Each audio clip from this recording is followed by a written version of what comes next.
नमस्कार. RRB NTPCची preparation करणाऱ्या संपूर्ण महाराष्ट्रातील भावी रेल्वे कर्मचाऱ्यांचे निर्धार कॉम्पिटेटिव्ह हब या यूट्यूब चॅनलमध्ये मी दिनेश गवई हार्दिक स्वागत करतो. आज आपण 23 जुलै 2021 रोजी शिफ्ट 1मध्ये जे मॅथ्सचे प्रश्न आलेले होते त्यामधले काही प्रश्न आपण बघणार आहोत. तर व्हिडिओ शेवटपर्यंत बघत चला, तरच तुम्हाला पॅटर्न समजेल की एक्झाममध्ये मॅथ्सचे कुठल्या प्रकारचे प्रश्न विचारतात. आणि ते जेव्हा तुम्ही बघा PDF मागल्यापेक्षा, मला असं वाटतं मॅथ्सची PDF मागल्यापेक्षा तुम्ही प्रत्येक प्रश्न लिहून जर तो सॉल्व करण्याचा प्रयत्न केला तर तुम्हाला अत्यंत त्याचा फायदा होणार आहे, हे लक्षात घ्यायचं आहे. तर बघा, पहिला प्रश्न आपण आजचा बघणार आहोत. बघा की जर 331 गुणेला 226 बरोबर 74,806 तर 3.31 गुणेला 0.226 ची किंमत किती. ठीक आहे, साधा उदाहरण आहे. हा गुणाकार तुम्हाला करून दिलेला आहे. 331 गुणेला 226 बरोबर 74,806. तर तुम्हाला करायचा आहे दशांश पूर्णांकाचा गुणाकार. बघा 3.31 गुणेला 0.226. ठीक आहे, पॉईंट काढून टाकतो आपण, गुणाकार करतो म्हणजे उत्तर येईल 74,806 आहे ना. कारण पॉईंट टाकल्यामुळे इथं 331 येतील आणि इथं पॉईंट काढल्यामुळे 226 येतील. इथला पण पॉईंट काढला आणि इथला पण काढला तर 331 गुणिले 226चा आपल्याला ऑलरेडी गुणाकार दिलेला आहे 74,806. आता बघा, गुणाकारामध्ये माहीत आहे आपण दशांश चिन्हांची काय करतो, बेरीज करतो. म्हणजे बघा इथं दशांश चिन्ह किती स्थळांतर आहे, 3 स्थळांतर आहे आणि इथं 2 स्थळांतर आहे. म्हणजे 3 आणि 2 5 स्थळानंतर उत्तरामध्ये आपल्याला दशांश चिन्ह पाहायला भेटेल. तर बघा, पहिलं स्थळ, दुसरं स्थळ, तिसरं स्थळ, चौथं स्थळ, पाचवं स्थळ, 5व्या स्थळानंतर दशांश चिन्ह येईल आणि पुढे 0 लागेल म्हणजे उत्तर येईल 0.74,806. एकदम साधा प्रश्न होता. बघा कुठं आहे 74,806, 0.74,806 चौथं उत्तर. पुढचा प्रश्न बघणार आहोत. बघा की 8/5 मधून किती वजा केल्यानंतर आपल्याला 5/8 मिळतील. एकदम सोपी प्रश्न आहे. आता किती वजा करायचे आपल्याला माहीत नाही, म्हणून मी समजा वजा करणारी संख्या बरोबर x म्हणतो. जी संख्या आपल्याला वजा करायची आहे त्याला काय म्हणतो आपण, x. मग 8/5 मधून किती वजा केल्यानंतर म्हणजे वजा, आता मला माहीत नाही म्हणून मी x म्हटला, बरोबर किती भेटतील आपल्याला 5/8. एक्सची किंमत काढायची आहे, बरोबर आहे. हा वजा x इकडे राहील, बरोबर. हा 5/8 जसाच्या तसा राहील. हा 8/5 तिकडे जाईल, प्लस आहे तर हा होईल वजा 8/5. ठीक आहे, बघा वरती 8 खाली 5 म्हणजे याचा छेद 8 आहे, याचा छेद 5 आहे. व्यवहारी अपूर्णांकाची वजाबाकी आहे. व्यवहारी अपूर्णांकाची वजाबाकी करताना आपण छेद समान करतो म्हणजे स्थिरपा गुणाकार करतो. म्हणजे पुढे काय येईल, वजा x बरोबर 5×5 = 25, तिरपा गुणाकार वजा 8×8 = 64, छेदामध्ये 8 गुणिले 5 छेदाछेदाचा गुणाकार 8×5 = 40.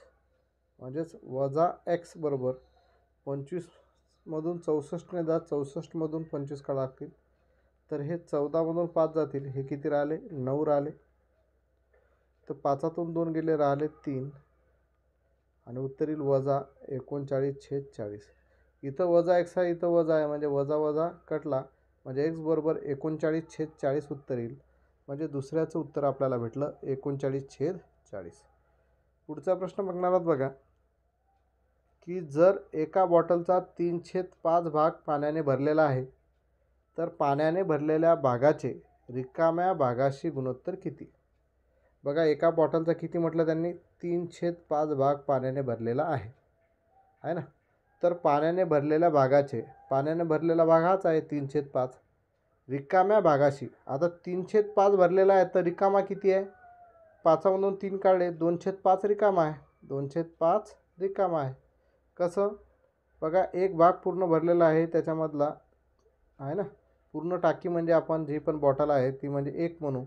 1 वजा 3/5 जर केलं तर 5×1 = 5, 5मधून 3 काढले, 2/5 आपलं उर्वरित राहील, बरोबर आहे. मग त्यांनी काय म्हटलं, तर पाण्याने भरलेल्या भागाचे, पाण्याने भरलेला भाग किती आहे 3/5, रिकाम्या भागाशी रिकामा भाग किती आहे झाला 2/5, गुणोत्तर किती, आता या दोघांचं गुणोत्तर काढायचं आहे. बघा छेदाचा छेद आहे 5 डायरेक्ट कटतो, म्हणजे गुणोत्तर येते 3/2. बघा उत्तर कुठं आहे 3/2, यांनी ऑप्शन चुकलेले आहेत. ठीक आहे, हे जे आहे चौथं उत्तर जे आहे 3/2 आहे, 3/2. ठीक आहे, समजलं. पुढचा प्रश्न बघणार आहोत बघा.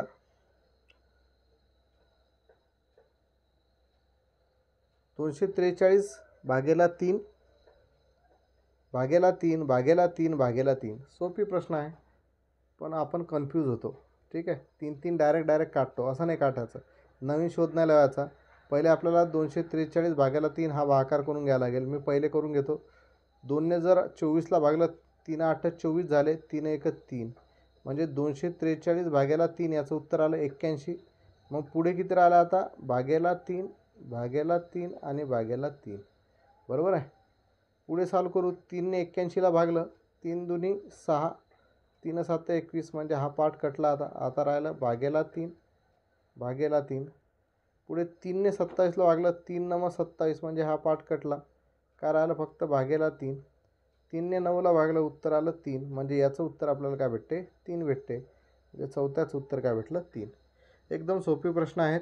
ठीक आहे, पुढचा प्रश्न बघणार आहोत बघा, की दोन संख्यांचे गुणोत्तर 3/7 आहे आणि त्यांचा मसावी 3 आहे, तर त्यांचा लसावी किती. लक्षात घ्या, तुम्हाला माहीत आहे लसावी गुणेला मसावी बरोबर पहिली संख्या गुणेला दुसरी संख्या आहे ना, किंवा दोन संख्यांचा गुणाकार, दोन संख्यांचा गुणाकार म्हणतो आपण.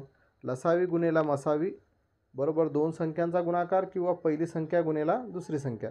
आता त्यांनी आपल्याला दिलेलं आहे की दोन संख्यांचे गुणोत्तर 3/7 आहे, गुणोत्तर दिलेलं आहे, आणि त्यांचा मसावी किती दिलेला आहे 3. आता बघा, लसावी गुणेला मसावी दिलेला आहे 3. पहिली संख्या आपल्याला 3 घ्यावं लागेल, पण 3 न घेता गुणोत्तर असल्यामुळे x म्हणू. गुणेला इथं दुसरी संख्या 7 घ्यावं लागेल, मग 7 न घेता त्याला 7x म्हणावं लागेल, कारण ते गुणोत्तर आहे. आता बघा, याच्यावरून तुम्हाला लसावी काढायचा आहे, पण बघा इथं x आला, इथं x आला आणि इकडे 3 आले. मग 3 काय मसावी आहे, म्हणजे ऑलरेडी तुमची xची किंमत जी दिलेली आहे ती 3 आहे. x बरोबर किती आहे 3, कारण मसावी तुमचा 3 आहे, म्हणजे xची किंमत 3 आहे. म्हणून आपण काय करू, तर त्यांचा लसावी किती, मग पहिली संख्या बरोबर 3x आहे, म्हणून 3 गुणेला 3, पहिली संख्या किती भेटली 9 भेटली, आणि दुसरी संख्या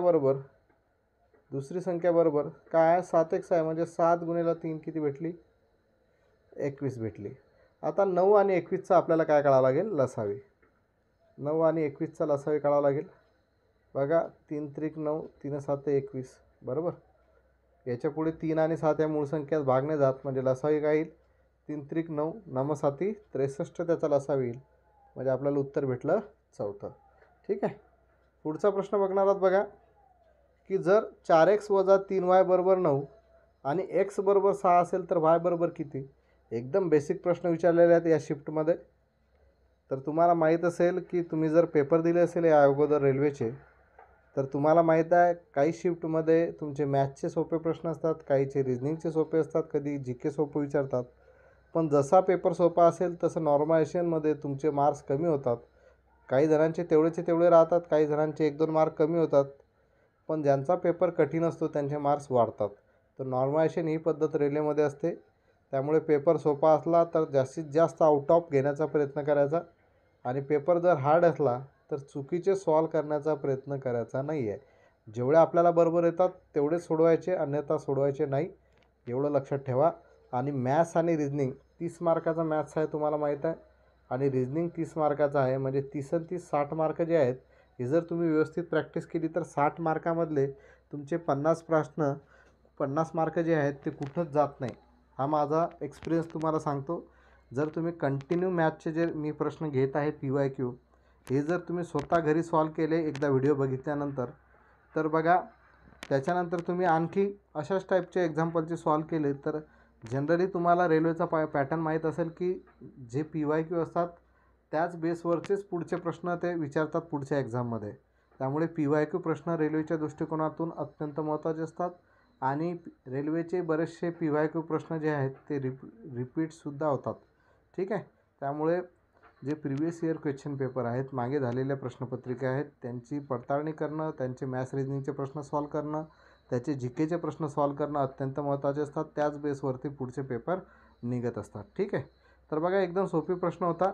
जर 4x - 3y = 9 आणि x = 6 तर y बरोबर किती? याला थोडंसं रब करून घेऊया आपण. बघा इथं आपल्याला दिलेलं आहे बघा, एक्सची किंमत 6 दिलेली आहे. मग 4x - 3y = 9. यामध्ये मी एक्सची किंमत 6 टाकतो, म्हणजे 4. इथं काही चिन्ह नाही म्हणजे गुणाकाराचं चिन्ह आहे. एक्सची किंमत 6 टाकली वजा 3y = 9. 4 × 24 वजा 3y = 9. मी वजा इकडे बरोबर चिन्ह. ठीक आहे. आता बघा 24 वजा 3y = 9 आला. मला yची किंमत काढायची आहे म्हणून 24 तिकडे घेतो. वजा 3y = 9. हा +24 आहे, तिकडे गेला तर काय होईल? -24. म्हणजे वजा 3y. 9मधून 24 न जात 24मधून 9 काढा लागतील, उत्तर येईल 15. आणि मोठ्या संख्येतून लहान संख्या वजा केली, 24मधून 9 काढले आणि उत्तराला मोठ्या संख्येचं चिन्ह दिलं, म्हणजे याचं उत्तर आलं -15. तर वजा 3y = वजा 15 उत्तर आलं. मला yची किंमत पाहिजे म्हणून y बरोबर आता हा -3 तिकडे जाईल. -15 भागेला -3 आणि भागाकारामध्ये माहीत आहे वजा वजा असेल तर उत्तर काय ते प्लस, आणि 3ने जर 15ला भागलं उत्तर आलं 5, म्हणजे +5 उत्तर आलं. म्हणजेच 5 उत्तर तुमचं आलेलं आहे. तर बघा ऑप्शनमध्ये, तर 6व्याचं उत्तर आपल्याला भेटलं 5. ठीक आहे. पुढचा प्रश्न बघणार आहोत बघा, की एका कॉम्प्युटरची किंमत दरवर्षी 20% कमी होते. जर ते कॉम्प्युटर 3 वर्ष अगोदर खरेदी केले असेल आणि आज त्याची किंमत 12,288 रुपये असेल, तर 3 वर्ष अगोदरची त्या कॉम्प्युटरची किंमत किती? एकदम सोपी प्रश्न आहे. तर कॉम्प्युटरची किंमत बरोबर मी आपण काढत आहे 3 वर्ष अगोदरची कॉम्प्युटरची किंमत. तर कॉम्प्युटरची किंमत बरोबर आजची किंमत किती आहे त्याची? 12,288 गुणेला. ठीक आहे. आता त्यांनी काय म्हटलं की दरवर्षी ती 20%नी कमी होते. आता आपल्याला मागची किंमत काढायची आहे, बरोबर आहे. तर वरती 100 लिहिणार, 20%ने कमी होते म्हणजे 100 - 20 किती झाले? 80. हा झाला पहिल्या वर्षासाठी. असे 3 वर्ष आहेत म्हणून 100/80 हे दुसऱ्या वर्षासाठी आणि 100/80 हे झालं तिसऱ्या वर्षासाठी, बरोबर आहे. बघा हा 0 या 0 सोबत कटला, हा 0 या 0 सोबत कटला, हा 0 या 0 सोबत कटला. 8ने या 12,288ला भाग जातो, तो देऊन टाकतो मी. बघा 8 × 8, 4 बाकी राहिले 42 झाले. 8 × 5 = 40, 2 बाकी राहिले 28 झाले. किती झाले? 8 × 8 बरोबर 12,288. 8 × 8, 4 बाकी राहिले 42 झाले आहे ना. 8 × 5 = 40, 2 बाकी राहिले. 8 त्रिक 24, 4 बाकी राहिले. 8 सक 48 म्हणजे 1,536चा भाग गेला. पुढे 1536ला सुद्धा 8ने भाग जातो, तो पण देऊन टाकू. 8ने जर 1536ला जर भागलं तर परत 8 × 1 = 8, 7 बाकी राहिले. 8 × 9 = 72, 1 बाकी राहिला. 8 × 2 = 16, 192 उत्तर आलं. परत 192ला 8ने भाग जातो, दिला मी. 8 × 1 = 8, 8 × 2 = 16, 3 बाकी राहिले. 8 × 4 = 32 म्हणजे उत्तर आलं 24. म्हणजे हे 24 कुठं आहे? तिकडे वरती आहे. तर मला लिहायला जागा नाही म्हणून मी खाली लिहिले. तर 24 × 10 × 10 × 10 म्हणजे 24 वरती आपल्याला 1, 2, 3 शून्य द्यावं लागतील. 1, 2, 3 शून्य रुपये. तर 3 वर्ष अगोदर त्याची किंमत किती होती? 24,000 रुपये. तर 7व्याचं आपल्याला उत्तर भेटलं 24,000 रुपये. पुढचा प्रश्न बघा, की पहिल्या 4 नैसर्गिक संख्यांच्या घनाची बेरीज किती? नैसर्गिक संख्या म्हणजे ज्यांचा आपण दैनंदिन व्यवहारामध्ये वापर करतो. तर 0चा वापर आपण व्यवहारामध्ये करतो का? की 0 रुपयाची वस्तू द्या, नाही करत. वजाचा जे ऋण संख्या असतात, -1, -2, -3, -5, -7, -8 या संख्यांचा आपण दैनंदिन व्यवहारामध्ये वापर करतो का? नाही करत. मग नैसर्गिक संख्या म्हणजे काय? 1 पासून तर अनंतपर्यंत. मग पहिल्या 4 नैसर्गिक संख्यांच्या घन म्हणजे पहिली संख्या कोणती आहे नैसर्गिक? 1, दुसरी काय आहे 2, तिसरी आहे 3, चौथी आहे 4 आणि पहिल्या 4च सांगितलं आणि त्यांचा घन म्हणजे 1चा घन अधिक 2चा घन अधिक 3चा घन अधिक 4चा घन बरोबर उत्तर किती असं आपल्याला विचारलेलं आहे. 1चा घन किती असतो 1, 2चा घन किती झाला 8, 3चा घन झाला 27, 4चा घन झाला 64. बघा 1 अधिक 8 झाले 9, 9 आणि 27 किती झाले रे 36, 36 अधिक 64 किती झाले रे 100. तर पहिल्या 4 नैसर्गिक संख्यांच्या घनाची बेरीज किती आहे 100. एवढी सोपी प्रश्न. पुढचा प्रश्न बघणार आहोत बघा. जर 1 वजा कॉस पी पहिल्या कंसामध्ये आहे, दुसऱ्या कंसामध्ये आहे 1 अधिक कॉस पी बरोबर 304 आणि पी हा लघुकोन आहे तर सेक पीची किंमत किती आहे. सोपी प्रश्न आहे पण तुम्हाला जोपर्यंत त्रिकोणमिती येत नाही तोपर्यंत हे काही समजणार नाही. कॉस टॅन आलं की इकडे धाबे दणानून जातात, काही समजत नाही काय करायचं आहे. ॲक्च्युअलमध्ये त्रिकोणमिती आपण 10वीमध्ये शिकलेलो आहोत, 11वी 12वीमध्ये ज्यांचं सायन्स असेल ते शिकलेले असतील, पण 10वीमध्ये आपण त्रिकोणमिती या चॅप्टरवरती लक्ष देत नाही. म्हणून आपल्याला त्रिकोणमिती हा स्पर्धा परीक्षेमध्ये आला की आपलं डायरेक्ट इकडे धाबे दणावून जातात, सगळं डोकं एकदम भनभन करून येते. तर मी तुम्हाला सांगितलं होतं पहिल्या लेक्चरमध्ये मॅथ्सच्या, जर तुम्हाला त्रिकोणमिती शिकायचं असेल तर कमीत कमी 10 मुलांनी कमेंटमध्ये येस म्हणायचं आहे. पण मी पाहिलं की फक्त एकाच मुलाने येस म्हटलं होतं, म्हणजे याचा अर्थ तुम्हाला त्रिकोणमिती हा चॅप्टर येते, त्यामुळे काही घेण्याची गरज नाही. ठीक आहे, घ्यायचं असेल तर आज पण तुम्ही या व्हिडिओच्या कमेंटमध्ये एस एस लिहू शकता. कमीत कमी 10 मुलं जर असले तर शिकवायला इंटरेस्ट येईल. ठीक आहे, तर बघा एकदम सोपी प्रश्न आहे. पहिल्या कंसामध्ये दिलेला आहे 1 वजा कॉस पी, दुसऱ्या कंसामध्ये दिलेला आहे 1 अधिक कॉस पी बरोबर 304 आणि पी हा लघुकोन आहे तर सेक पीची किंमत काढायची आहे आपल्याला. तर बघा पहिल्या कंसात काय आहे 1 वजा कॉस पी, दुसऱ्या कंसात आहे 1 अधिक कॉस पी बरोबर उत्तर किती येते 304. आता पुढे बघा काय करा तुम्ही, या 1नं या पूर्ण कंसाला गुणतो, तर 1नं 1ला जर गुणलं तर उत्तर आला 1 प्लस 1नं जर कॉस पीला जर गुणलं तरीसुद्धा याचं उत्तर काय येईल कॉस पी, कारण 1ने कोणत्याही संख्येला गुणलं तर त्याचं उत्तर तेच येते.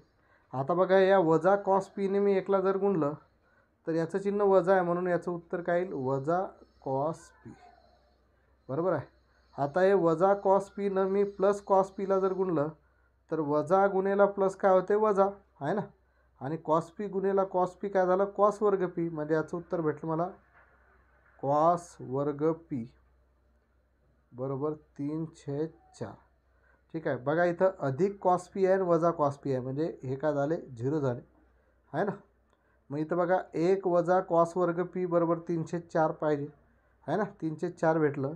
मला या कॉस पीची किंमत काढायची आहे तेव्हा मला सेक पी भेटेल, कारण आपल्याला माहीत आहे बघा, तुम्ही जर शिकले असाल तुम्हाला जर येत असेल तर सेक पी जर काढायचं आहे तर आपल्याला पहिले 1 कॉस पी काढावं लागेल, कारण जो सेक पी आहे हा रेसिप्रोकल असतो कशाचा कॉसचा आहे ना, आणि जो कोसेक जर काढायचा असेल तर तो आपल्याला रेसिप्रोकल असतो कशाचा साईनचा आहे ना. मग बघा 1 वजा कॉस वर्ग पी बरोबर 304 आलं, मला हा कॉस पी काढायचा आहे म्हणून मी हा 1 तिकडे घेतो, म्हणून मी इथं लिहू शकतो वजा कॉस वर्ग पी बरोबर 304 वजा 1. ठीक आहे, आता बघा या 4ने या 1ला गुणलं तर 4 1 4 आहे ना, तिरपा गुणाकार करावा लागेल ना, 1चा छेद काही नाही म्हणून काय आहे 1 आहे, मग 4 1 4 हे काय होतील 3 वजा 4/4, म्हणजे उत्तर काय येईल वजा 1/4, बरोबर आहे. वजा कॉस वर्ग पीचं उत्तर आलं वजा 1/4, मग वजा वजा कटला प्लस होऊन जाईल, मग कॉस वर्ग पी बरोबर उत्तर येईल 1/4. मला फक्त कॉस पी पाहिजे म्हणून मी या वर्गमुळात 1/4चं वर्गमूळ घेईल. 1चं वर्गमूळ 1, 4चं वर्गमूळ किती 2, म्हणजे कॉस पीची किंमत किती आली माझी 1/2. मग मला माहीत आहे की सेक थिटा बरोबर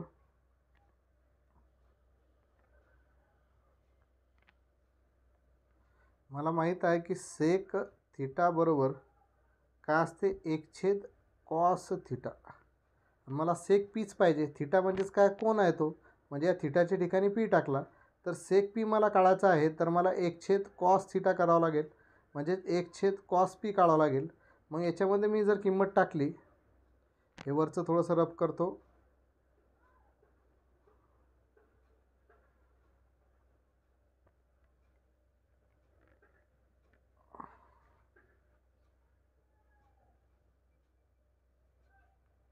ठीक आहे. बघा, मला सेक पी काढायचा आहे, म्हणून आपल्याला पाहिजे 1/cos पी. तर सेक पी बरोबर 1/cos पीची किंमत किती आली? 1/2. छेदाचा छेद सेक पी बरोबर हा 2 काय येईल वरती, म्हणजे 2 गुणेला 1 छेदामध्ये परत 1, म्हणजे सेक पी बरोबर काय येईल? 2 गुणेला 1 2 आणि छेदामध्ये 1. छेदामध्ये 1 लिहिण्याची गरज आहे का? नाही, कारण या पृथ्वीतलावरची कोणतीही गोष्ट असते, कोणताही अंक असेल तर त्याच्या छेदामध्ये काही लिहिलेलं नाही, म्हणजे 1 असतो, तो लिहिण्याची गरज नसते. म्हणजे सेक पीची किंमत काय भेटली आपल्याला? 2 भेटली. म्हणजेच 9व्याचं उत्तर काय भेटलं? तिसरं 2. ठीक आहे. बघा, आपण 23 जुलै 2021चा शिफ्ट 1चे प्रश्न बघत आहे. आपण बघा 30 प्रश्न असतात, तर 30मधले आपण 15 प्रश्न आजच्या लेक्चरमध्ये बघणार आहोत. तर 9वा आपला प्रश्न चालू आहे. जर तुम्हाला व्हिडिओ जर खरंच आवडत असेल, मी जे शिकवत आहे ते जर तुम्हाला खरंच समजत असेल, तर कमीत कमी व्हिडिओला लाईक करत चला, शेअर करत चला, आणि तुम्हाला चांगलं वाटत असेल तर एखादी चांगली कमेंट पण टाकत चला, कारण आम्हाला पण काहीतरी आशा तुमच्याकडून असते. तुमच्याकडून मी काही कुठल्याही प्रकारची फी घेत नाही आहे, किंवा तुम्हाला मी असा काही म्हणत नाही आहे की माझे जे ऑनलाईन कोर्सेस आहेत ते तुम्ही जॉईन करा. आपल्याला त्या गोष्टी करायच्या नाही आहेत. आपल्याला फक्त तुमची रेल्वेमध्ये लागले पाहिजे, यासाठी मी तुम्हाला एक मदत करण्यासाठी हे यूट्यूब चॅनल चालू केलं होतं. पण ते व्यवस्थित रिस्पॉन्स न भेटल्यामुळे मी बरेच 1-1.5 वर्ष मागचे बंद केलं होतं. पण काही मुलांचे मला फोन आल्यामुळे मी परत हे जे यूट्यूब चॅनल आहे ते ॲक्टिव्ह केलेलं आहे. तर कमीत कमी व्हिडिओ जर आवडला असेल तर लाईक शेअर करत चला, कमेंट करत चला, आणि निर्धार कॉम्पिटेटिव्ह हबला सबस्क्राईब करायला विसरायचं नाही आहे. पुढचा प्रश्न बघा. अनिल हा बाळूपेक्षा दुप्पट काम करतो. दोघे मिळून ते काम 12 दिवसात पूर्ण करत असतील, तर एकटा अनिल ते काम किती दिवसात पूर्ण करतो? ठीक आहे, सरळ सरळ आहे. अनिल जो आहे तो बाळूपेक्षा दुप्पट काम करतो. म्हणजे बाळू जर एक काम करत असेल तर अनिल 2 काम करतो. दोघे मिळून ते काम 12 दिवसात पूर्ण करतात. तर दोघे मिळून म्हटलं तर आपण हा रेशो म्हटला, दोघे मिळून बरोबर 2 अधिक 1 गुणेला किती दिवस लागतात? 12. मग 2 अधिक 1 किती झाले? 3. 3 गुणेला 12 बरोबर किती झाले? 36 दिवस आहे ना, 36 दिवस. हे दोघांचे मिळून टोटल दिवस आले. म्हणजे याला किती लागत असतील, आणि अनिलला किती लागत असतील, आणि बाळूला किती लागत असतील. बरोबर आहे. आपल्याला अनिलचे दिवस काढायचे आहे, तर एकटा अनिल ते काम किती दिवसात पूर्ण करते? मग अनिलचे एकट्याचे काम बरोबर अनिल बरोबर किती आले? एकूण दिवस 36. अनिल दुप्पट काम करतो, म्हणजे भाग्याला 2. 2ने 36ला भागला म्हणजे उत्तर किती आला? 18. तर एकटा अनिल ते काम किती दिवसात पूर्ण करेल? 18 दिवसात. बस. पुढचा प्रश्न बघा. हा प्रश्न एकदम सोपी आहे, तुम्हालाच आला पाहिजे. एका व्यक्तीने एक वस्तू 170 रुपयाला विकल्यामुळे 15% तोटा होतो, तर 10% नफा होण्यासाठी ती वस्तू किती रुपयाला विकावी? साधा प्रश्न आहे. एक वस्तू जर 170 रुपयाला विकली तर 15% तोटा होतो. तोटा म्हणजे नुकसान, म्हणून 100 टक्केवारी आहे, म्हणून 100मधून 15 काढले किती रे? 85. बरोबर आहे. तर 10% नफा म्हणजे फायदा आहे. मग 100मध्ये आता मिळावं लागतील किती आहेत ते? 10%, म्हणून 110. आणि इथं किती रुपयाला विकावं लागेल म्हणून एक्स म्हटलं. समजलं? तिरपा गुणाकार केला तर एक्स बरोबर काय भेटेल? 170 गुणेला 110 भागेला 85. समजून आलं ना? 170 गुणेला 110 आहे ना. बरोबर आपण काय करू? एक्स गुणेला 85 तिरपा गुणाकार. मला एक्सची किंमत काढायची आहे, म्हणजे हा 85 इकडे भागाकारामध्ये जाईल, मी डायरेक्ट लिहिलं. आता 85 आणि 110ला 5ने भाग जातो, देऊन टाकू. 5 1 5, 3 बाकी राहिले, 5 7 35, 17 उत्तर आलं. हे 5 दुनी 10, एक बाकी राहिला, परत 5 दुनी 10, मग 17 10 170. आणि 10 गुणेला 22 किती झाले? 220 रुपये. तर ती वस्तू किती रुपयाला विकायला हवी? 220 रुपयाला. म्हणजे आपल्याला 11 नंबरचं उत्तर भेटलं तिसरं. ठीक आहे. पुढचा प्रश्न बघणार आहोत बघा की 101चा घनची किंमत किती. 101चा घन करायचा आहे. आता हे एकदम सोपी प्रश्न आहे. याचं उत्तर तुम्ही सांगा बरं. ठीक आहे. याचं उत्तर तुम्ही मला कमेंट बॉक्समध्ये द्या की 12व्याचं सर, आणि कमेंट करताना कमीत कमी असं लिहित चला 12व्याचं समजा पहिलं. ठीक आहे. मी समजा म्हणून राहिलो, पहिलं उत्तर नाही आहे त्याचं. ठीक आहे. तर 12व्याचं पहिलं म्हणजे मला कमीत समजेल की तुम्ही कोणत्या प्रश्नाचं उत्तर दिलं आहे. कधी कधी मी 2-2, 3-3 प्रश्न तुम्हाला सांगतो, त्याचं उत्तर सांगा. तुम्ही फक्त डायरेक्ट 1, 2, 3 असं लिहिता. 1-2 मुलगा करतो, एखादाच मुलगा कमेंट करतो, त्याच्यामध्ये पण इकडे खतरनाक असतात कमेंट. ठीक आहे. म्हणजे कमीत कमी मला समजेल तरी की तुम्ही कोणत्या प्रश्नाचं उत्तर मला सांगत आहात. ठीक आहे. पुढचा प्रश्न बघणार आहोत बघा की 81, 91, 101 आणि 111चा मसावी किती. हा पण एकदम बेसिक प्रश्न आहे. 81 आहे, त्यानंतर 91 आहे, त्यानंतर 101 आहे आणि 111 आहे. यांचा आपल्याला मसावी काढायचा आहे. तुम्ही जर पाहता की 81, 91, 101 आणि 111 या चारही संख्यांना कोणत्याही संख्येने भाग जात नाही. मग कोणत्याही एका संख्येने भाग जात नाही म्हणजे त्याला 1ने भाग जातो. मग आपल्याला मसावी पाहिजे म्हणजे या चारही संख्यांना भाग जाणारी संख्या पाहिजे. तर या चारही संख्येला कोणत्याही एका संख्येने भाग जात नाही. मग पृथ्वीतलावर एकच अशी संख्या आहे की 1ने कोणत्याही संख्येला भाग जातो. म्हणजे या सर्वांचा मसावी किती आहे. 1 आहे. बस सॉल्व करण्याची गरज नाही याला. पुढचा प्रश्न बघणार आहोत की 514, 607 आणि 1021ला भाग जाणारा सर्वात लहान अपूर्णांक कोणता. म्हणजे यामध्ये सर्वात लहान अपूर्णांक विचारला आणि भाग जाणारा म्हणजे आपल्याला लसावी काढायचा आहे. हा अपूर्णांकाचा लसावी आहे. मग अपूर्णांकाचा लसावीबरोबर काय सूत्र आहे. अपूर्णांकाचा लसावीमध्ये अंशाचा लसावीवरती आहे ना. शिकले जर असाल मी व्यवहारी अपूर्णांक, दशांश अपूर्णांक याचेसुद्धा व्हिडिओ टाकलेले आहेत. आणि या अगोदर मी लसावी मसावीचा सुद्धा व्हिडिओ टाकलेला आहे माझ्या निर्धार कॉम्पिटेटिव्ह हब या यूट्यूब चॅनलवरती. मग अपूर्णांकाचा लसावीबरोबर अंशामध्ये असते अंशाचा लसावी आणि छेदामध्ये असते छेदाचा मसावी. छेदाचा मसावी बरोबर आहे. म्हणजे आपल्याला अंशांचा लसावी काढावा लागेल. मग अंश काय आहेत. 5 आहे, 6 आणि 10 आहे. बघा 5, 6 आणि 10 याचा आपल्याला लसावी काढून घ्यावा लागेल. 5 आणि 10ला 2ने भाग जातो, 5ने भाग जातो. 5 1 5, 5 2 10. 5ने 6ला भाग जात नाही जसा तसा. परत 6 आणि 2ला 2ने भाग जातो. 2ने 1ला भाग जात नाही, 1 जसाच तसा. 2ने जर 6ला भागलं 3 उत्तर आलं. 2ने जर 1ला भागलं तर 1 उत्तर आलं. तिन्ही मूळ संख्या आहे म्हणजे पुढे भाग जाणार नाही. मग लसावी बरोबर 1 गुणिला 3 3, 3 गुणिला 1 3, 3 दुनी 6, 6 पंच 30. म्हणजे अंशाचा लसावी किती आला. 30 आला. खाली छेदाचा मसावी बघा 14, 7, 21 आहेत. सरळ सरळ दिसते. 14, 7 आणि 21 आहेत. म्हणजे 7च्या पाड्याच्या संख्या आहेत. म्हणजे 7ला 7ने भाग जातो, 14ला सुद्धा 7ने भाग जातो आणि 21ला सुद्धा 7ने भाग जातो. म्हणजे छेदाचा मसावी किती आला. 7. म्हणजे उत्तर किती येईल. 30/7. म्हणजे आपल्याला 14चं उत्तर किती भेटलं. 30/7. ठीक आहे. पुढचा प्रश्न बघणार आहोत बघा की सभागृहात उपस्थित असलेल्या 9 खुर्च्यांपैकी 9/14 खुर्च्यांपैकी 6/11 खुर्च्यांमध्ये लोक बसलेले आहेत आणि बाकीचे उभे आहेत. जर 30 खुर्च्या खाली असतील तर किती लोक उभे आहेत. एवढा सोपी प्रश्न आहे. आता बघा आपल्याला खुर्च्या माहीत नाही, लोक पण माहीत नाही, म्हणून मी समजा एकूण लोक बरोबर ए म्हणतो. एकूण लोक बरोबर काय ए आणि एकूण खुर्च्या बरोबर मी म्हणतो बी. एकूण खुर्च्या बरोबर म्हणतो मी बी. ठीक आहे. आता बघा एकूण खुर्च्या मला काढायच्या आहेत. तर एकूण खुर्च्या व्यवस्थित समजून घ्या. एकूण खुर्च्या बरोबर आता काय म्हटलं त्याने. सभागृहात उपस्थित असलेल्या 9/14 खुर्च्यांपैकी 6/11 खुर्च्यांमध्ये लोक बसलेले आहेत. मग एकूण खुर्च्या बरोबर काय.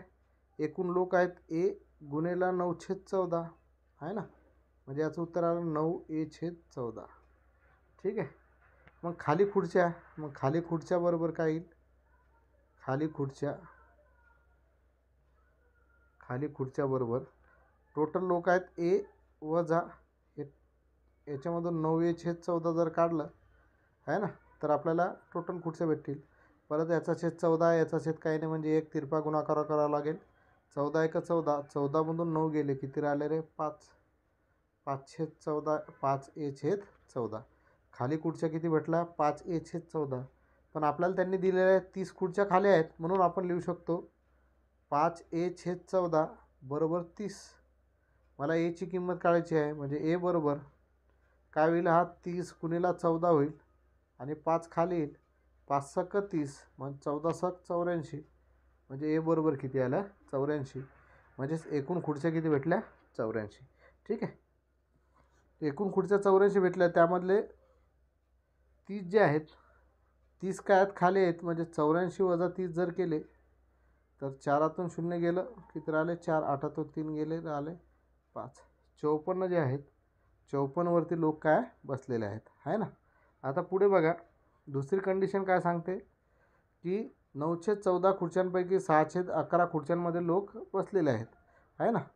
मग आपण पुढे बघा, पुढे समजून घेऊ. याला रफ करावं लागेल आता.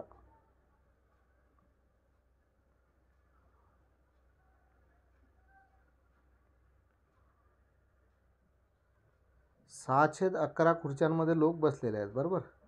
मग 6/11 बी बरोबर किती 54, कारण 6/11 बी एकूण खुर्च्याच्या आहे ना. 54 लोक त्याच्यावर बसलेले आहेत. मग आपल्याला परत बीची किंमत भेटेल म्हणजे 54 गुणिले 11 भागिले 6. 6 नंबर 54, 11 नंबर 99 म्हणजे बी बरोबर किती भेटले 99 लोक भेटले आहे ना. आणि 99 लोकांपैकी 54 खुर्च्यावर बसलेले आहेत. तर त्यांनी काय म्हटलं तर किती लोक उभे आहेत, टोटल लोक किती भेटले 99 आणि त्यामधल्या 54 खुर्च्यावरती बसलेले आहेत. मग 99मधून जर 54 काढले तर आपल्याला जे उभे आहेत ते भेटतील. तर 9तून 4 गेले 5 राहिले, 9तून 5 गेले 4 राहिले म्हणजे उत्तर येईल 45. तर एकूण किती लोक उभे आहेत 45 लोक उभे आहेत. तर बघा अशा तऱ्हेने आपण हे जे 23 जुलै 2021चा शिफ्ट 1चा जो मॅथ्सचे प्रश्न होते त्यामधले 15 प्रश्न आपण बघितलेले आहेत. जर तुम्हाला हा व्हिडिओ आवडला असेल तर व्हिडिओला नक्कीच लाईक करा, शेअर करा आणि निर्धार कॉम्पिटेटिव्ह हब या यूट्यूब चॅनलला सबस्क्राईब करा. आणि जे पण प्रश्न देतो त्याची प्रॅक्टिस करत चला आणि जे पण प्रश्न आपण घेत आहे ते सुद्धा तुमच्या नोटबुकमध्ये लिहित चला आणि तुम्ही स्वतः त्याची चांगली प्रॅक्टिस करत चला. आजच्या या व्हिडिओमध्ये येतच थांबूया. धन्यवाद.